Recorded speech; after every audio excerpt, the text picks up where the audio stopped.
to work? You know, that's atypical. I think there's a lot of things that are atypical about the Intrepid Capital funds. We're very much not index-centric. We take what the market will give us in terms of what we call valuation discounts. I think we've been fortunate to have had net inflows, but you also are now close to the 5-year mark in a pretty much upward biased equity market. March will be the 5th-year anniversary. So, you know, I like to say, and it sounds sarcastic, but it's also true, the idea is to buy low and sell high.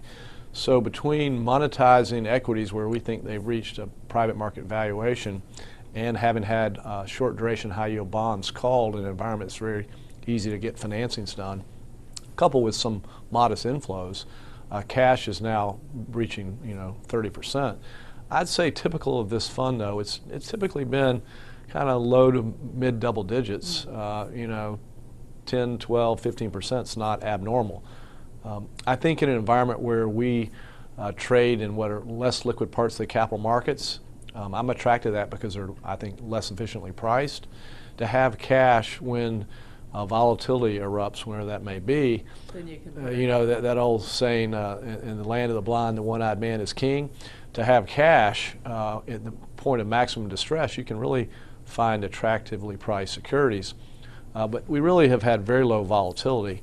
Interestingly so, even over the last month of October with the, you know, the brouhaha over the debt downgrade. So, you know, I'm really waiting for some dislocations, and I just haven't seen very many. So let me ask you about some of the stocks that you did hold as of the end of the quarter. One sort of the classic value play, Berkshire Hathaway. I mean, Sure. that stock has had a good performance. Sure. What drives it from this point on? Is it going to be more acquisitions? What happens with the financial equation, especially when interest rates start to rise next year, which in theory they're supposed to? Well, you know, I think going back to that, I think the Fed intimated in late May that, you know, they'd take away some support. And, you know, I think most people, present company included, were a little surprised in September when that didn't occur.